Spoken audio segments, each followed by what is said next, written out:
جو بہت سے اعتبارات سے سورہ احزاب کے ساتھ ایک مضامین کے اعتبار سے بڑی مماثلت رکھتی ہے۔ ایک تو ان کا زمانہ نزول بالکل ایک سال کا فصل ہے، تو یعنی ایک ہی دور میں یہ دونوں صورتیں نازل ہوئی ہیں، اور ان میں جو چیزیں بیان ہوئی ہیں وہ بھی تقریباً ملتی جلتی ایک جیسی ہی ہیں۔ آپ سورہ احزاب میں دیکھیں گے تو جیسے محسوس ہوگا بین السطور کے چیزوں کو سکینڈلائز کرنے کی کوشش ہو رہی ہے، اور خاص طور پہ نبی اکرم صلی اللہ علیہ وسلم کا گھر نشانے پہ ہے۔ لوگ آتے ہیں، کھانا کھاتے ہیں، پھر بیٹھے رہتے ہیں، گویا کچھ نہ کچھ گڑبڑ ہے جس پر اللہ تعالیٰ فرما رہے ہیں کہ اٹھ کے چلے جایا کرو یہاں۔ کچھ سادہ لوگ ویسے بات چیت کے لیے بیٹھے رہتے ہیں، لیکن کچھ بدتینیت پتینت لوگ جو ہیں وہ وہاں پہ بیٹھے کسی اور چکر میں ہوتے ہیں۔ تو اور اسی میں وہ پردے کے احکامات بھی آئے کہ جو عزت والی عورتیں ہیں انہیں چاہیے کہ جب وہ گھروں سے نکلیں تو اس طرح اپنی جو ہے وہ پوری طرح اپنے آپ کو ڈھانپ کر نکلیں۔ پھر اسی میں منافقین کی ان حرکتوں کا بھی ذکر آیا جو وہ چھیڑ چھاڑ کرتے ہیں گلیوں کے اندر، تو ان کو متنبع بھی کیا گیا۔ تو یہ ساری جو اور پھر یہاں پہ ایک واقعہ بھی بیان ہوا، حضرت موسیٰ علیہ السلام کو بھی ایسا ہی سکینڈلائز کیا گیا تھا، اور مسلمانوں کو حضرت موسیٰ علیہ السلام کا حوالہ دے کے یہ کہا گیا کہ یا ایھا الذین آمنوا لا تکونوا کالذین آذوا موسیٰ، کہ جن لوگوں نے موسیٰ کو اذیت دی تھی فبرأہ اللہ مما قالوا، تو جو الزام انہوں نے موسیٰ علیہ السلام پر لگایا تھا تو اس الزام سے اللہ تعالیٰ نے حضرت موسیٰ علیہ السلام کی برات کر دی۔ اور جو بھی مفسرین نے لکھا ہے وہ یہ کہ قارون نے کوئی پیسے دے کے کسی خاتون سے ان پر الزام لگوایا تھا۔ تو یہاں پہ نبی اکرم صلی اللہ علیہ وسلم پر تو اس طرح کے کسی الزام کی کوئی انہیں راستہ نہیں ملا انگلی دھرنے کا، لیکن آپ کے گھر پر تو حملہ کر ہی دیا گیا نا، حضرت عائشہ رضی اللہ تعالیٰ عنہ پر پھر وہ الزام لگ گیا، جس کے راستے بند کرنے کی کوشش سورہ احزاب میں نظر آتی ہے۔ تو سورہ نور میں ہم دیکھتے ہیں کہ اس کا ذکر آ گیا۔ پھر یہ بھی دیکھتے ہیں کہ سورہ نور میں اللہ تعالیٰ نے مسلمانوں کو جہاں پہ متنبع کیا، پھر سزائیں مقرر کی، زنا کی حد جو ہے وہ مقرر ہوئی، اس کے ساتھ ساتھ حد قذف جو ہے وہ مقرر کر دی گئی تاکہ اصلاح رہے۔ پھر یہ بھی بتا دیا گیا کہ مسلمانوں میں جو فحاشی چاہتے ہیں کہ پھیلے تو ان کی سزا کیا ہے، اور وہ بہت ہی برے لوگ ہیں، آخرت میں بھی سزا ہے، دنیا میں بھی ان کے لیے سزا ہونی چاہیے۔ اور اس کے ساتھ ساتھ جو ہے وہ کچھ رہنما اصول بھی دیے گئے کہ یہ گندے لوگ گندے جو ہیں عورتوں کے لیے ہوتے ہیں، اور گندی عورتیں جو ہیں وہ گندے مردوں کے لیے ہوتی ہیں، الخبیثات للخبیثین والخبیثون للخبیثات، اور طیب لوگ جو ہے وہ طیبوں کے ساتھ ہوتے ہیں۔ تو یہ در حقیقت کچھ جو ہے وہ چیزیں جو وہاں پہ بیان ہوئی تھیں اس کو ذہن میں رکھتے ہوئے جو پھر اس میں پھر وہ آیت بھی آیا نور بھی آ گئی کہ جس کے آخر میں فرمایا وَمَن لَّمْ يَجْعَلِ اللَّهُ لَهُ نُورًا فَمَا لَهُ مِن نور، تو اس کے لیے کوئی روشنی نہیں ہے۔ تو یہ جو نور ہے یعنی گویا کوئی اندر بھی اس نور یعنی نور وحی کا کوئی ریسیپینٹ اندر بھی موجود ہوتا ہے، اور وہ ہے در حقیقت روح ربانی۔ اب یہ وہ لوگ ہیں کہ جن کے لیے پھر اللہ نے دنیا میں خلافت کا جو ہے، جو نیک لوگ ہیں جنہوں نے اس نور وحی کو قبول کیا ہے، جو اس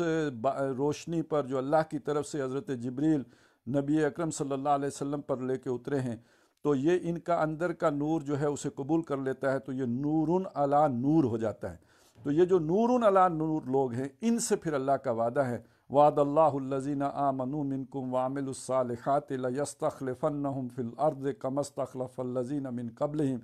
کہ اللہ نے ان سے وعدہ کیا تم میں سے جو لوگ ایمان لائیں اور اعمال صالحہ کا حق ادا کریں، وہ اس میں جہاد و قتال بھی شامل ہے۔ یہ نہیں کہ اعمال صالحہ بس صرف تسبیح و تحمید ہے جیسے فرشتوں نے سمجھا تھا، اس میں جہاد و قتال بھی شامل ہے۔ تو جو ان سارے مراحل سے گزریں ان سے اللہ کا پکا و پختہ وعدہ ہے۔ ہاں جانچ پرکھ ہوگی کہ اس پہ پورے اترتے ہیں یا نہیں۔ وَلَنَبْلُوَنَّكُمْ بِشَيْءٍ مِّنَ الْخَوْفِ وَالْجُوعِ وَنَقْصٍ مِّنَ الْأَمْوَالِ وَالْأَنفُسِ وَالثَّمَرَاتِ، لیکن جو اس پہ پورا اترا وَبَشِّرِ الصَّابِرِينَ کہ ان سے پھر اللہ کی بشارت ہے، خوشخبری ہے آخرت میں جنت کی اور دنیا میں خلافت کی۔ لَيَسْتَخْلِفَنَّهُمْ کہ وہ لازماً ان کو خلافت عطا کرے گا، كَمَا اسْتَخْلَفَ الَّذِينَ مِن قَبْلِهِمْ جیسے کہ اس نے عطا دی تھی ان کو جو ان سے پہلے گزرے ہیں۔ تو یہ اور دین کو بھی غالب کرے گا، ان کی خوف کی حالت کو امن سے بھی بدل دے گا۔ یہ سب ہو چکے گا تو یعبدوننی لا یشرکون بی شیئا۔ اب اصل میں انسان کی انفرادیت سکڑ چکی ہے، اجتماعیت کا جو ہے جبر انسان کے اوپر ہوتا ہے۔ جب تک پورا اجتماعی نظام خلافت کے رنگ میں رنگا نہ جائے، کسی فرد کے لیے بھی صحیح طور پر اللہ کی بندگی کرنا ممکن نہیں ہوگا، تو یا وہ اس کے بعد ہی عبادت کریں گے اللہ کی صحیح، اس کا حق ادا کرتے ہوئے، اور پھر اس کے ساتھ کسی کو شریک نہیں ٹھہرائیں گے، وگرنہ جو ان کے حاکم قانون ساز بن کے بیٹھے ہوئے ہیں تو وہ تو اللہ کی سطح جگہ پہ اپنے آپ کو براجمان کر کے بیٹھے ہوئے ہیں، قانون سازی کا اختیار اپنے ہاتھ میں لے کے بیٹھے ہوئے ہیں، تو یہ تو شرک کا ارتکاب تو اجتماعی طور پر ہو رہا ہوگا، تو اس کا کلا کما جب تک نہ ہو تو حقیقی بندگی جو ہے اس کا بھی کوئی امکان نہیں ہے۔ تو یہ مضمون جو سورہ نور میں آیا ہے، تو سورہ احزاب میں اس کے مقابلے میں کیا مضمون ہے؟ یہ ہے کہ در حقیقت یہ جو آیت نمبر 72 ہے، ذرا اس میں ایک امانت کا ذکر ہے، ہم اس لیے اس کا آج مطالعہ کر رہے ہیں کہ دیکھتے ہیں کہ ان دونوں حضرات نے، اور یہ جو دونوں جو ہیں تفسیریں ہیں، تفسیر عثمانی اور تفہیم القرآن، اس میں اس کی کیا وضاحت کی گئی ہے۔ میں پہلے تفسیر عثمانی سے آپ کو سنا رہا ہوں۔ فرمایا انا عرضنا الامانۃ علی السماوات والارض والجبال، ہم نے دکھلائی امانت آسمانوں کو اور زمین کو اور پہاڑوں کو، فابینا ان یحملنہا، پھر کسی نے قبول نہ کیا کہ اس کو اٹھائیں، واشفقن منہا، اور اس سے ڈر گئے، وحملہا الانسان، اور اٹھا لیا اس کو انسان نے، انہو کان ظلومن جہولا، یہ ہے بڑا بے ترس نادان۔ اب اس کی تشریح انہوں نے کی ہے، یعنی ستم کر دیے، جو بوجھ آسمان زمین اور پہاڑوں سے نہ اٹھ سکتا تھا، اس نادان نے اپنے نازک کندھوں پر اٹھا لیا۔ آسماں بار امانت نہ توانت کشید، قرۂ فال بنام من دیوانہ زدن۔ حضرت شاہ صاحب رحمۃ اللہ علیہ لکھتے ہیں، یعنی اپنی جان پر ترس نہ کھایا۔ امانت کیا ہے؟ اب یہ دوسرا سوال ہے، یعنی پہلی بات تو یہ کہ انسان نے اسے اٹھا لیا، وہ بے ترس اور نادان تھا، اس لیے وہ امانت اس نے اٹھا لی، یہی بات ابھی تک سامنے آئی ہے۔ اب دوسری بات یہ ہے کہ وہ امانت ہے کیا؟ حضرت شاہ صاحب لکھتے ہیں یہ امانت کیا ہے؟ پرائی چیز رکھنی اپنی خواہش کو روک کر، آسمان و زمین وغیرہ میں اپنی خواہش کچھ نہیں، یا ہے تو وہ ہے ہی جس پر قائم ہے، یا ہے تو وہ ہی ہے جس پر قائم ہے، انسان میں خواہش اور ہے اور حکم خلاف اس کے، اس پرائی چیز یعنی حکم کو برخلاف اپنے جی کے تھامنا بڑا زور چاہتا ہے۔ یعنی امانت بھی وہ لی کہ جس کے لیے جو اپنے ہی جی کے مخالف ہے، اس کا انجام یہ ہے کہ منکروں کو قصور پر پکڑا جائے اور ماننے والوں کو قصور معاف کیا جائے۔ اب بھی یہی حکم ہے، کسی کی امانت کوئی جان کر ضائع کر دے تو بدلے میں بدلہ ضمان دینا پڑے گا، اور بے اختیار ضائع ہو جائے تو بدلہ نہیں۔ یہ موضوع القرآن میں سے انہوں نے لیا ہے۔ اب اس کی تشریح اصل یہ ہے کہ حق تعالیٰ نے اپنی ایک خاص امانت مخلوق کی کسی نوع میں رکھنے کا ارادہ کیا، جو اس امانت کو اگر چاہے تو اپنی صحیح و کسب اور قوت بازو سے محفوظ رکھ سکے اور ترقی دے سکے۔ اس سلسلے میں اللہ کی ہر قسم کی شؤون اور صفات کا ظہور ہو، مثلاً اس نوع کے جو افراد امانت کو پوری طرح محفوظ رکھیں اور ترقی دیں، ان پر انعام و اکرام کیا جائے، جو غفلت یا شرارت سے ضائع کر دیں ان کو سزا دی جائے، اور جو لوگ اس بارے میں قدر کوتاہی کریں ان سے عفو و درگزر کا معاملہ ہو۔ میرے خیال میں یہ امانت ایمان و ہدایت کا ایک تخم ہے، ایک بیج ہے ایمان اور ہدایت کا، جو قلوب بنی آدم میں بکھیرا گیا، جس کو ابھی ہم کہہ رہے ہیں ریسیپینٹ ہے ایک، یعنی وہ جو نور وحی آیا ہے اللہ کی طرف سے، اور یہ جب ہم دونوں صورتوں کا تقابل کر کے دیکھیں گے تو بات زیادہ واضح ہوتی ہے کہ وہ ایک نور ہے جو اللہ تعالیٰ نے اتارا ہے محمد رسول اللہ صلی اللہ علیہ وسلم کے قلب مبارک پر، اور ایک نور ہے جو جسے یہ بیج کہہ رہے ہیں، وہ انسان کے دل میں موجود ہے۔ یہ جو دل میں موجود بیج ہے یہ اس نور کو اپنی طرف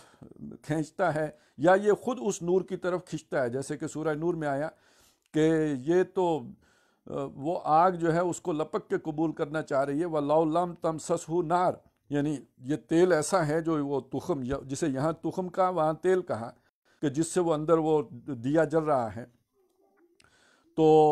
وہ گویا لپک کے اس تیل کو جو ہے وہ آگ دکھانے کے لیے تیار ہے، یعنی اس وحی کو لپک کے قبول کرنے کے لیے تیار ہے، جس کو ما بہی تکلیف بھی کہہ سکتے ہیں، یعنی اسی کی وجہ سے انسان کو شریعت کا مکلف کیا گیا ہے۔ لا ایمان لمن لا امانت لہو، اسی کی یعنی وہ اس شخص کا کوئی ایمان نہیں جس کے اندر امانت کا وصف نہیں، اسی کی نگہداشت اور تردد کرنے سے ایمان کا درخت اگتا ہے۔ وہ بیج محفوظ رہے گا تو ایمان کا درخت اگے گا۔ گویا بنی آدم کے قلوب اللہ کی زمینیں ہیں۔ اب بس میں یہاں رک کے ایک بات آپ کے دل سامنے رکھنا چاہتا ہوں۔ ہم نے سورہ بنی اسرائیل میں ایک بات پڑھی تھی، اور وہ جو قصہ آدم و ابلیس سورہ بنی اسرائیل میں پڑھا، اور کسی جگہ وہ بات نہیں آئی، صرف سورہ بنی اسرائیل میں آئی۔ اور وہ بات کیا تھی کہ شیطان کو جو اللہ تعالیٰ نے اور بہت سے اختیارات دیے ہیں، ان میں سے ایک اختیار یہ بھی دیا ہے کہ وَشَارِكْهُمْ فِي الْأَمْوَالِ وَالْأَوْلَادِ، ان کے ساتھ تم مشارکت کرو، ان کے مالوں میں بھی اور ان کی اولاد میں بھی۔ میں نے اسی موقع پہ عرض کیا تھا کہ مالوں کی مشارکت تو مال حرام ہے، وہ اس میں شیطان کی شرکت ہو گئی۔ تو وہ اولاد کون سی ہے جس میں شیطان کی شرکت ہوگی؟ تو وہ اولاد ہے جسے آج born without any wedlock کہتے ہیں۔ اب آپ سوچنے کی بات یہ ہے کہ مال حرام میں برکت نہیں ہے، تو یہ جو اولاد ہے اس طرح کی، اس کے اندر وہ تخم کیسے ہوگا جو پھر ایمان لانے پر منتج ہو، یا یہ کہ وہ ریسیپینٹ بن سکے اس وحی کا اور اس کے ضمیر پہ نزول کتاب ہو۔ تو یہ ذرا وہ جو جس کو یہاں انہوں نے تخم کہا ہے، تو وہ تخم تو در حقیقت وہ برکت ہے کہ جو انسان کے اندر رکھی گئی ہے، اور اسی برکت کی وجہ سے جو ہے وہ اس اہل بنا ہے، اس قابل ہوا ہے، اس امانت کو سنبھالنے کے نتیجے میں وہ اس قابل ہوتا ہے۔ یعنی ایمان اس امانت کو سنبھالنے کا نام ہے۔ لا ایمان لمن لا امانت لہو کا جو انہوں نے یہاں پہ حوالہ دیا ہے، تو وہ در حقیقت امانت کی رکھوالی کے نتیجے میں یہ اس قابل ہوا ہے کہ یہ خلافت کی امانت کا بوجھ اٹھانے کے قابل بن سکے۔ گویا بنی آدم کے قلوب اللہ کی زمینیں ہیں، بیج بھی اسی نے ڈال دیا ہے۔ بارش برسانے کے لیے رحمت کے بادل بھی اس نے بھیجے، یہ وحی کی بارش ہیں، جن کے سینوں سے وحی الہی کی بارش ہوئی۔ آدمی کا فرض یہ ہے کہ ایمان کے اس بیج کو جو امانت الہیہ ہے ضائع نہ ہونے دے، بلکہ پوری سعی و جود اور تردد و تفقد سے اس کی پرورش کرے۔ مبادا غلطی یا غفلت سے بجائے درخت اگنے کے بیج بھی سوخت ہو جائے۔ اسی کی طرف اشارہ ہے حذیفہ رضی اللہ تعالیٰ عنہ کی اس حدیث میں، ان الامانۃ نزلت من السماء فی جزر قلوب الرجال ثم عملوا من القرآن۔ یہ امانت وہی تخم ہدایت ہے جو اللہ کی طرف سے قلوب رجال میں طے نشین کیا گیا، پھر علوم قرآن و سنت کی بارش ہوئی، جس سے اگر ٹھیک طور پر انتفاع کیا جائے تو ایمان کا پودا اگے، بڑے پھولے پھلے، اور آدمی کو اس کے ثمرہ شیریں سے لذت اندوز ہونے کا موقع ملے۔ اگر انتفاع میں کوتاہی کی جائے تو اسی قدر درخت کے ابھرنے اور پھولنے پھلنے میں نقصان رہے، یا بالکل غفلت برتی جائے تو سرے سے تخم بھی برباد ہو جائے۔ یہ امانت تھی جو اللہ تعالیٰ نے زمین و آسمان اور پہاڑوں کو دکھلائی، مگر کس میں استعداد تھی۔ اب یہ لفظ نوٹ کیجئے، انکار یعنی جو انہوں نے کیا پہاڑوں نے اور آسمان نے اور زمین نے، تو وہ انکار کس معنی میں انکار؟ یعنی ان کے اندر اس کو اٹھانے کی اہلیت ہی نہیں تھی، استعداد ہی نہیں تھی، وہ یہ طاقت ہی نہیں رکھتے تھے کہ اس کو اٹھا سکیں، یا ان کے اندر وہ استطاعت ہی نہیں تھی کہ وہ اس کو اٹھاتے۔ جو اس امانت عظیموں کو اٹھانے کا حوصلہ کرتا، ہر ایک نے بلسان حال یا بزبان قال ناقابل برداشت ذمہ داریوں سے ڈر کر انکار کر دیا۔ ملائکۃ اللہ یا جو مخلوق ان چیزوں کے حاصل کرنے کی صلاحیت ہی نہیں رکھتی، مثلا زمین، آسمان، پہاڑ وغیرہ، ظاہر ہے کہ دونوں اس امانت الہیہ کے حامل نہیں بن سکتے۔ بے شک انسان کے سوا جن ایک نوع ہے جس میں فی الجملہ استعداد اس کے تحمل کی پائی جاتی ہے، اور اسی لیے وما خلقت الجن والانس الا لیعبدون میں دونوں کو جمع کیا گیا۔ لیکن انصاف یہ ہے کہ ادائے حق کے امانت کی استعداد ان میں اتنی ضعیف تھی کہ حمل امانت کے مقام میں چنداں قابل ذکر اور درخور اعتنا نہیں سمجھے گئے، گویا وہ اس معاملے میں انسان کے تابع قرار دیے گئے جن کا نام مستقل طور پر لینے کی ضرورت نہیں۔ واللہ تعالی عالم بالصواب۔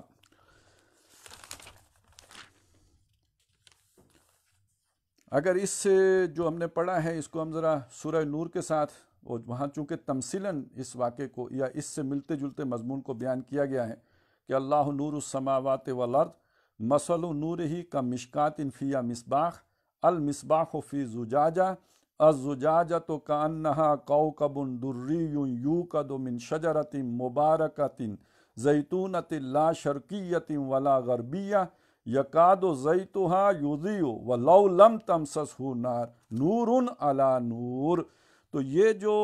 بارش ہو رہی ہے وہی کی، یہ بارش جس زمین کو سیراب کرتی ہے اس میں ایک تخم رکھا گیا ہے اللہ کی طرف سے، وہ بھی نورانی ہے، اور یہ دونوں ایک نور کے اوپر دوسرا نور آ جائے گا، ایک نور وحی ہے، دوسرا وہ نور فطر۔ مختلف مقامات پر پڑھا، جہاں بعض جگہوں پہ جیسے سورہ ہجر میں، اور اسی طرح سورہ صاد میں، اور پھر یہ کہ سورہ طٰہٰ میں یہ بات کہی گئی کہ یہ سجدہ کب کرایا گیا انسان کو، کہ جب فرشتوں سے کہا گیا کہ اس انسان کو سجدہ کرنا کب، جب میں اسے سنوار چکوں، فَإِذَا سَوَّيْتُهُ وَنَفَخْتُ فِيهِ مِن رُوحِي، اس میں اپنی روح میں سے پھونک چکوں۔ اور میں پہلے یہ وضاحت کر چکا ہوں کہ یہ سویتہ جو ہے آج بھی جب رحم مادر میں تسویہ ہو چکا ہوتا ہے تو فرشتہ لا کے اس کے اندر وہ روح ڈالتا ہے، اور یہ روح جان نہیں ہے، جان تو تسویہ سے پہلے بھی اس کے اندر تھی، وہ تو نطفہ میں بھی تھی، علاقہ میں بھی تھی، مضغہ میں بھی تھی، یہ تسویہ کوئی اور شے ہے، اور تسویہ کے بعد لا کے ڈالے جانے والی جو روح ہے یہ در حقیقت جان کے علاوہ کوئی چیز ہے، اور وہی شے ہے جس کو یہاں پہ تخم قرار دیا گیا ہے۔ ایک دفعہ ایک عالم تھے شاید طالب جوہری، تو انہوں نے اس کا جو ہے وہ مفہوم یہ بیان کیا تھا، انہو کان ظلوما جہولا، یعنی وہ تخم اندر آنے سے پہلے انسان ظالم بھی تھا اور جاہل بھی تھا، اس لیے کہ ترجمے میں تو اس کی گنجائش ہے، کانا کو اگر آپ وہ ماضی کے ساتھ دیکھیں تو انہو کان تامم مانے تو وہ تھا ظالم اور جاہل۔ اب جب اس میں وہ تخم رکھ دیا گیا اور اس کے اندر وہ بیج ڈال دیا گیا اور اس کے اندر وہ روح ربانی جو ہے ودیت کر دی گئی، تو اب انسان جو ہے وہ جاہل نہیں رہا، اب اس کے اندر اللہ تعالیٰ نے وہ سارا علم کا میکینزم بھی وہ نورانیت اس کے اندر ڈال دی ہے۔ آگے فرمایا لیعذب اللہ المنافقین والمنافقات والمشرکین والمشرکات، تاکہ عذاب کرے اللہ منافق مردوں کو اور منافق عورتوں کو، اور شرک کرنے والے مردوں اور عورتوں کو، وَيَتُوبَ اللَّهُ عَلَى الْمُؤْمِنِينَ وَالْمُؤْمِنَاتِ، اور معاف کرے اللہ ایماندار مردوں کو اور عورتوں کو، وَكَانَ اللَّهُ غَفُورًا رَحِيمًا، اور ہے اللہ بخشنے والا مہربان۔ اس کی تشریح انہوں نے کی ہے، میرے نزدیک اس جگہ وَيَتُوبَ اللَّهُ عَلَى الْمُؤْمِنِينَ کے معنی معاف کرنے کے نہ لیے جائیں، بلکہ ان کے حال پر متوجہ ہونے اور مہربانی فرمانے کے لیں تو بہتر ہے، جیسے لَقَدْ تَابَ اللَّهُ عَلَى النَّبِيِّ وَالْمُهَاجِرِينَ میں لیے گئے ہیں، یہ یعنی متوجہ ہونا، مہربان ہونا، عنایت کرنا، بلکہ ان کے حال پر متوجہ ہونے، اور اچھا یہ تو مومنین کاملین کا بیان ہوا، اور کان اللہ غفور الرحیم میں قاصرین اور مقصرین کے حال کی طرف اشارہ فرما دیا،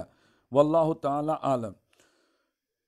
نسأل اللہ تعالی ان یتوب علینا ویغفر لنا وسیبنا بالفوز العظیم، انہ جل جلالہ وعم نوالہ غفور الرحیم۔ یہ یہاں پہ آ کے سورہ احزاب مکمل ہو گئی۔ اب ہم ذرا تفہیم القرآن سے بھی اس جگہ کا مطالعہ کر لیتے ہیں۔ اِنَّا عَرَضْنَا الْأَمَانَةَ عَلَى السَّمَاوَاتِ وَالْأَرْضِ وَالْجِبَالِ فَأَبَيْنَ أَن يَحْمِلْنَهَا وَأَشْفَقْنَ مِنْهَا وَحَمَلَهَا الْإِنسَانُ، ہم نے اس امانت کو آسمانوں اور زمین اور پہاڑوں کے سامنے پیش کیا تو وہ اسے اٹھانے کے لیے تیار نہ ہوئے اور اس سے ڈر گئے، مگر انسان نے اسے اٹھا لیا۔ وَأَشْفَقْنَ مِنْهَا وَحَمَلَهَا الْإِنسَانُ إِنَّهُ كَانَ ظَلُومًا جَهُولًا، بے شک وہ بڑا ظالم اور جاہل ہے۔ تشریح کرتے ہیں کہ کلام کو ختم کرتے ہوئے اللہ تعالیٰ انسان کو یہ احساس دلانا چاہتا ہے کہ دنیا میں اس کی حقیقی حیثیت کیا ہے، اور اس حیثیت میں ہوتے ہوئے وہ اگر وہ دنیا کی زندگی کو محض ایک کھیل سمجھ کر بے فکری کے ساتھ غلط رویہ اختیار کرتا ہے تو کس طرح اپنے ہاتھوں خود اپنا مستقبل خراب کرتا ہے۔ اس جگہ امانت سے مراد وہی خلافت ہے جو قرآن مجید کی روح سے انسان کو زمین میں عطا کی گئی ہے۔ اللہ تعالیٰ نے انسان کو طاعت و معصیت کی جو آرزو بخشی ہے، یہ دیکھیے تھوڑا سا چھوٹا سا ایک فرق پڑ گیا ہے۔ ہم نے تفسیر عثمانی میں دیکھا تو انہوں نے اس امانت سے مراد وہ تخم لیا ہے جو انسان کے دل کی بیج پر دل کی زمین پر اللہ نے بویا ہے، اور تفہیم میں اس سے مراد خلافت لی گئی ہے۔ آیا یہ دو علیحدہ علیحدہ چیزیں یا ایک ہی چیز ہے؟ تو جو بات اگر ان کو ملا کے دیکھیں تو اس کی جو بہترین تطبیق بنتی ہے وہ یہ ہے کہ انسان در حقیقت خلافت کا حقدار، علم تو اس کی ظاہری صورت ہے، اصل اس بیج کی وجہ سے ہوا ہے جو اللہ تعالیٰ نے اس کی زمین، دل کی زمین میں بویا ہے، اس بیج کی وجہ سے اسے خلافت کا مستحق قرار دیا گیا ہے۔ اور یہ بات میں آپ کے سامنے اس لیے واضح کر کے بیان کرنا چاہتا ہوں کہ آج شیطان کی پوری کوشش ہے اپنے پورے لاؤ لشکر سمیت کہ انسان کے اس بیج ہی کو ضائع کر دیا جائے، اور اس کو ضائع کرنے کا اس کے سوا کوئی طریقہ نہیں ہے۔ یہ اب یہلک الحرث والنسل کا مطلب یہاں سمجھ آئے گا۔ نسل تباہ کرنے کا مطلب کیا ہوگا کہ آدم کی اولاد کے اندر اللہ نے یہ جو برکت والا بیج رکھا ہے، یہ بیج ہی اس کا ختم کر دیا جائے، جسے کہتے ہیں بیخکنی کر دیا جائے، جڑ سے ختم کر دیا جائے۔ اور اس کا طریقہ کیا ہے کہ یہ بیج، برکت والا بیج حاصل ہوتا ہے اس برکت والے طریقے پر عمل کرنے کے نتیجے میں جو اللہ تعالیٰ نے اولاد آدم کے لیے وحی کے ذریعے سے جو ہے وہ مقرر کر دیا ہے، متعین کر دیا ہے، وہ ہے نکاح کا طریقہ۔ اور یہ جو بورن وداؤٹ ویڈ لاک ہے، یہ در حقیقت وہ طریقہ ہے کہ یہ میں اس لیے کہہ رہا ہوں کہ نکاح کا طریقہ سے ہٹ کر بھی کسی بھی معاشرے میں جو کوئی بھی کانٹریکٹ ہے اس تعلق کے لیے، وہ اگر اختیار کر لیا جائے، وہ ویڈ لاک کا کوئی نہ کوئی ایک، جسے کہتے ہیں ایک طریقہ تو ہے نا، اس کی ایک لیگل حیثیت ہے، تو اس لیگل حیثیت کے ساتھ تو وہ بیج محفوظ رہے گا، خواہ وہ کوئی بھی طریقہ ہو۔ لیکن یہ کہ اگر اس کو بالکل born without any wedlock کی چھٹی اور فری کر دیا جائے تو اس میں اس بیج کے بالکل نہ پڑنے کے یا ضائع ہو جانے کا امکان رہے گا۔ تو خلافت ہے جو قرآن مجید کی روح سے انسان کو زمین میں عطا کی گئی ہے۔ اللہ تعالیٰ نے انسان کو طاعت و معصیت کی جو آزادی بخشی ہے اور اس آزادی کو استعمال کرنے کے لیے اسے اپنی بے شمار مخلوقات پر تصرف کے جو اختیارات عطا کیے ہیں، ان کا لازمی نتیجہ یہ ہے کہ انسان خود اپنے اختیاری اعمال کا ذمہ دار قرار پائے اور اپنے صحیح طرز عمل پر اجر کا اور غلط طرز عمل پر سزا کا مستحق بنے۔ یہ اختیارات چونکہ انسان نے خود حاصل نہیں کیے ہیں بلکہ اللہ نے اسے دیے ہیں، اور ان کے صحیح و غلط استعمال پر وہ اللہ کے سامنے جواب دہ ہے۔ اس لیے قرآن مجید میں دوسرے مقامات پر ان کو خلافت کے لفظ سے تعبیر کیا گیا ہے، اور یہاں انہی کے لیے امانت کا لفظ استعمال کیا گیا ہے۔ یہ امانت کتنی اہم اور گرانبار ہے، اس کا تصور دلانے کے لیے اللہ تعالیٰ نے بتایا ہے کہ آسمان و زمین اپنی ساری عظمت کے باوجود اور پہاڑ اپنی زبردست جسامت و متانت کے باوجود اس کے اٹھانے کی طاقت اور ہمت نہ رکھتے تھے، مگر انسان ضعیف البنیان نے اپنی ذرا سی جان پر یہ بھاری بوجھ اٹھا لیا ہے۔ زمین و آسمان کے سامنے اس بار امانت کا پیش کیا جانا اور ان کا اسے اٹھانے سے انکار کرنا اور ڈر جانا ہو سکتا ہے کہ لغوی معنی میں ہو، اور یہ بھی ہو سکتا ہے کہ یہ بات استعارے کی زبان میں ارشاد ہوئی ہو۔ اللہ تعالیٰ کا اپنی مخلوقات کے ساتھ جو تعلق ہے اسے ہم نہ جان سکتے ہیں نہ سمجھ سکتے ہیں۔ زمین اور سورج اور چاند اور پہاڑ جس طرح ہمارے لیے گونگے، بہرے، بے جان ہیں، ضروری نہیں ہے کہ اللہ کے لیے بھی ایسے ہی ہوں۔ اللہ اپنی ہر مخلوق سے بات کر سکتا ہے اور وہ اس کو جواب دے سکتی ہے۔ اس کی کیفیت کا سمجھنا ہمارے فہم اور ادراک سے بالا تر ہے، اس لیے یہ بالکل ممکن ہے کہ فی الواقع اللہ نے ان کے سامنے یہ بار گناہ پیش کیا ہو اور وہ اسے دیکھ کر کانپ اٹھے ہوں، اور انہوں نے اپنے مالک و خالق سے یہ عرض کیا ہو کہ ہم تو سرکار کے بے اختیار خادم ہی بن کر رہنے میں اپنی خیر پاتے ہیں۔ ہماری یہ ہمت نہیں ہے کہ نافرمانی کی آزادی لے کر اس کا حق ادا کر سکیں اور حق ادا نہ کرنے کی صورت میں حضور کی سزا برداشت کر سکیں۔ اسی طرح یہ بھی بالکل ممکن ہے کہ ہماری موجودہ زندگی سے پہلے پوری نوع انسانی کو اللہ تعالیٰ نے کسی اور نوعیت کا وجود بخش کر اپنے سامنے حاضر کیا ہو اور اس نے یہ اختیارات سنبھالنے پر خود آمادگی ظاہر کی ہو۔ اس بات کو ناممکن قرار دینے کے لیے ہمارے پاس کوئی دلیل نہیں ہے۔ اس کو دائرہ امکان سے خارج قرار دینے کا فیصلہ تو وہی شخص کر سکتا ہے جو اپنے ذہن و فکر کی استعداد کا غلط اندازہ لگا بیٹھا ہو۔ البتہ یہ امر بھی اتنا ہی ممکن ہے کہ اللہ تعالیٰ تفصیلی انداز میں فرمائی ہو اور صورت معاملہ کی غیر معمولی اہمیت کا تصور دلانے کے لیے اس طرح کا نقشہ پیش کیا گیا ہو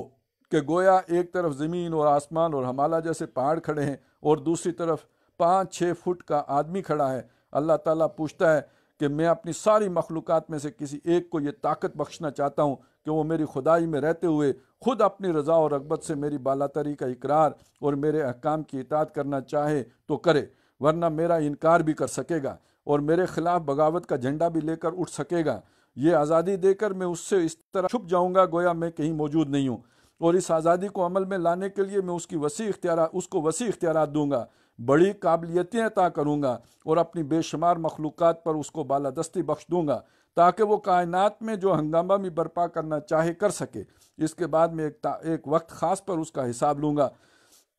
جس نے میری بخشی ہوئی آزادی کو غلط استعمال کیا ہوگا اسے سزا دوں گا جو میں نے کبھی اپنی کسی مخلوق کو نہیں دی ہے، اور جس نے نافرمانی کے سارے مواقع پا کر بھی میری فرما برداری ہی اختیار کی ہوگی اسے وہ بلند مرتبے عطا کروں گا جو میری کسی مخلوق کو نصیب نہیں ہوئے ہیں۔ اب بتاؤ تم میں سے کون اس امتحان میں اترنے کو تیار ہے؟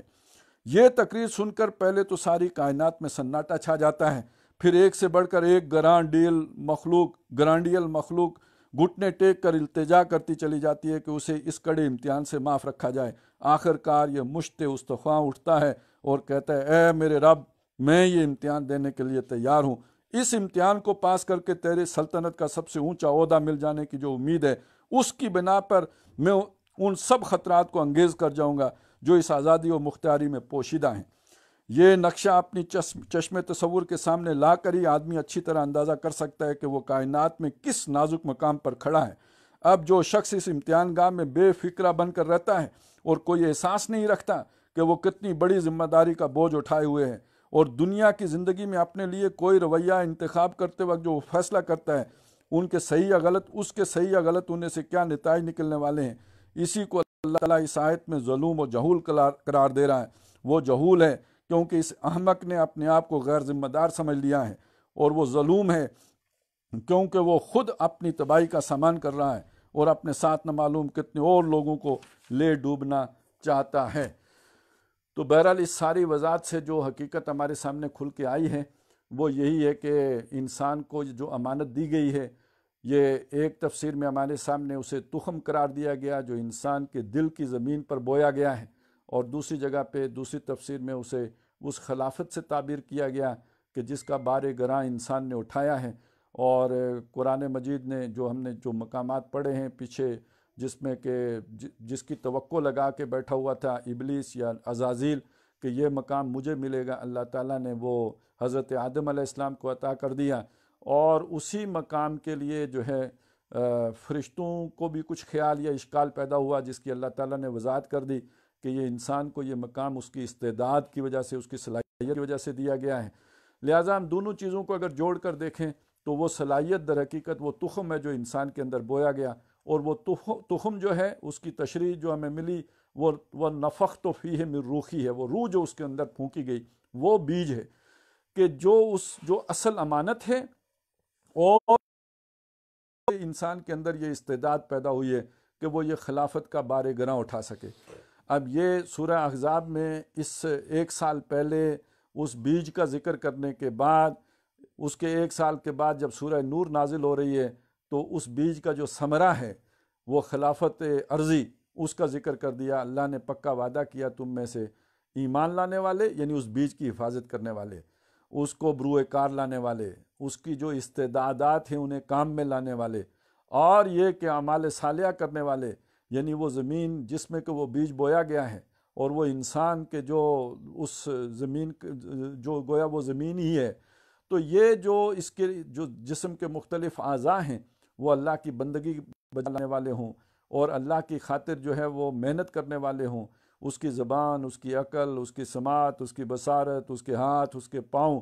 اور یہ ایک تو عبادت وہ ہے جو عبادات ہیں جیسے رسومات عبودیت ہیں، اور ایک عبادت یہ ہے کہ اللہ کی خاطر یہ کٹنے کے لیے تیار ہوں، اپنی قربانی دینے کے لیے تیار ہوں۔ جو یہ 2 شرائط پوری کر دے اس کے ساتھ اللہ کا پھر وہ وعدہ ہے کہ وہ لازماً ان کو زمین میں خلافت عطا کرے گا، اور یہ وعدہ اللہ تعالیٰ نے ظاہر ہے اپنے ان مخلص بندوں کے ساتھ کیا کہ جو یہ 2 شرطیں پوری کریں۔ اور شیطان کی اب دیکھیں کیا کوشش ہوگی، جو اس نے کہا تھا میں اسے پھسلا دوں گا، میں اسے ڈگمگا دوں گا، میں اسے ہلا دوں گا، او اللہ تو دیکھے گا جو تکریم تو نے اس کے کی ہے، جس کو تو نے مجھ پر فضیلت دے دی ہے، جس کی عزت مجھ سے بڑھا دی ہے، تو دیکھے گا یہ اس مقام کا اہل نہیں ہے، تو اس کا کیا مطلب ہے کہ یہ اس مقام کو ہی ضائع کرے، اس بیج کو ضائع کرے، وہ اللہ نے انعام کیا ہے اس سے منہ موڑے، اس سے پیٹھ پھیرے، اس سے نیچے گرے، ثم رددناہ اسفل السافلین کا جو ہے وہ مظہر بنے۔ تو شیطان کی کیا کوشش ہوگی کہ وہ اسے نچلوں میں سب سے نیچا کر دے، وہ اسے اولئک کالانعام بل ہم اضل کرے۔ اس کی کوشش یہ ہوگی کہ اسے زخرف القول کے ذریعے سے بہکائے، پھسلائے، ڈگمگائے، اور ہٹائے کس چیز سے؟ وہ ہٹائے اسے اس جو اس کی ذمہ داری ہے دنیا میں اللہ نے اسے دی ہے، سونپی ہے کہ یا داؤد انا جعلناک خلیفۃ فی الارض۔ تو حضرت داؤد کیا کر رہے تھے جب اللہ نے ان کو یہ بات یاد دلائی؟ وہ جو ہے وہ اللہ نے انہیں خلیفہ بنایا تھا زمین کے اوپر، اور وہ ایک دن مخصوص ان کا تھا کہ جس میں وہ کوئی خلافت کی ذمہ داری ادا نہیں کرتے تھے، بلکہ یہ کہ صرف محض فرشتوں ہی کی طرح اللہ کی عبادت کیا کرتے تھے۔ تو اللہ تعالیٰ نے انہیں پھر ایک آزمائش کے ذریعے سے متوجہ کیا کہ داؤد آپ کی ذمہ داری تو کوئی اور ہے، ہم نے آپ کو زمین کے اوپر۔ اب اگر اللہ کے ایک نبی کا ایک واقعہ ہمارے سامنے آ جاتا ہے، تو وہ جو شیطان نے حضرت آدم علیہ السلام کو بات کی تھی وہ کیا تھی؟ وہ جو درخت کا کھلانے کے لیے لے گیا تھا پھل، تو وہ کس بنیاد پہ لے گیا تھا؟ نیکی ہی کی بنیاد پہ لے گیا تھا، آپ فرشتے بنو گے، آپ جو ہے نا بالکل ملکہ دونوں میاں بیوی دو فرشتے بن جاؤ گے۔ اور اب ہم نے جو انشاءاللہ کل سے جو سلسلہ شروع کرنا ہے، جو واقعات ہم نے قرآن مجید کے پڑھنے ہیں، وہ ایسے ہی لوگوں کے پڑھنے ہیں کہ جو اپنے وقتوں میں بہت نیک لوگ تھے، جنہوں نے بہت ہی نیکی میں بلند مقامات حاصل کر لیے تھے، وہ بھی کسی نہ کسی درجے میں فرشتوں کی صفوں میں جا شامل ہوئے تھے، لیکن یہ کہ پھر اس کے بعد راندہ درگاہ ہو گئے۔ تو معلوم ہوا کہ کوئی ایسی خرابی ہو جاتی ہے، وہ بس جیسے شیطان کے ساتھ معاملہ ہوا کہ اس کے دل میں ایک بات آ گئی، اور اس کے بعد پھر اس کی پوری جو وہی فسق جسے کہا نا فسق عن امر ربہ، اور جو ہم نے جس کی پوری تشریح دیکھی تھی کہ یہ فسق ہے کیا در حقیقت، یہ اللہ کی محبت پر کسی اور کی محبت کا غالب آ جانا، یہ باطنی فسق ہے۔ اب جب یہ ہوتا ہے تو یہ اللہ کے علم میں ہے، اور پھر اللہ تعالیٰ کسی امتحان میں ڈال کر اس باطنی فسق کو اوپر جو پردہ پڑا ہوتا ہے اسے کھول دیتا ہے، اور پھر وہ فسق جو ہے وہ ینقضون عہد اللہ من بعد میثاقہ کی صورت میں سامنے آ جاتا ہے۔ پہلے جو وہ اندر ہی اندر ہوتا ہے، یقطعون ما امر اللہ بہ ان یوصل، جس سے اللہ نے تعلق قائم رکھنے کا، اور سب سے زیادہ اللہ نے اپنے ساتھ تعلق قائم رکھنے کا حکم دیا ہے، اس سے وہ تعلق منقطع ہو جاتا ہے، اللہ سے دوری ہو جاتی ہے، اللہ کا قرب باقی نہیں رہتا، اور اللہ کا دل خیال سے نکل جاتا ہے۔ یہ پہلا فسق ہے، اور پھر اس فسق کو اللہ تعالیٰ کھول دیتا ہے کہ جب ینقضون عہد اللہ من بعد میثاقہ، یعنی انسان شریعت کی جو پابندی ہے اس سے نکل جاتا ہے، اللہ کے احکام توڑتا ہے۔ اب یہ اللہ کے احکام توڑنا ایک تو کھلی بغاوت کے ذریعے سے بھی ہے، اور دوسرا اللہ کے یہ احکام توڑنا جو ہے وہ ہیلے بہانے سے بھی ہے۔ یہ ہیلا بہانہ وہ ہے کہ جو زخرف القول غرورہ کے تحت آتا ہے، جس میں پھر مختلف فلسفوں کے ذریعے سے، مختلف جو ہے وہ طور طریقوں کے ذریعے سے، جن میں سے ایک طریقہ قرآن مجید نے نقل کر دیا کہ اصحاب سبت نے آخر کس طرح کے ہیلے اختیار کر کے اللہ کے ایک حکم کو توڑ مروڑ کے رکھ دیا تھا۔ تو یہ وہ اندرونی فسق پھر اس طرح کسی بھی ذریعے سے ظاہر ہو جاتا ہے، اور اس میں جو سب سے اہم بات ہے، جو ہدف ہے، جو ٹارگٹ ہے، جو مقصود ہے شیطان کا اور اس کی طاقتوں کا اور اس کے سپاہیوں کا، اس کے پیادوں کا اور اس کے سواروں کا، جس کا ذکر سورہ کاف میں، سورہ بنی اسرائیل میں ہم نے پڑھا تھا، ان کا ہدف کیا ہے کہ یہ انسان جس منصب کے لیے پیدا کیا گیا ہے، ثابت یہ کرنا ہے کہ اس منصب کا یہ اہل نہیں تھا۔ تو اللہ تعالیٰ ہمیں ان شیطان کے جو اہداف ہیں، جو اس کی اسٹریٹجی ہے، اس کے لیے جو وہ ٹیکٹس استعمال کرتا ہے، ان سب کا جو اللہ نے ہمیں فہم دیا ہے اپنی کتاب میں، جس کا ذکر کیا ہے، اس کو ہمیں سمجھنے کی توفیق عطا فرمائے، تاکہ ہم اپنا اس کی فوجوں کے مقابلے میں اپنا دفاع کر سکیں، اور ساتھ ہی ہماری اصل سٹرنتھ کیا ہے، ہماری اصل طاقت کیا ہے، ہمارے اصل دفاعی ہتھیار کیا ہیں، وہ تخم ہے کہ جو اللہ تعالیٰ نے ہمارے دلوں کی زمین کے اندر بو دیا ہے۔ اس تخم کی، اس امانت کی ہمیں اللہ تعالیٰ حفاظت کرنے کی توفیق عطا فرمائے۔ بارک اللہ لی و لکم فی القرآن العظیم و نفعنی و ایاکم بالآیات والذکر الحکیم۔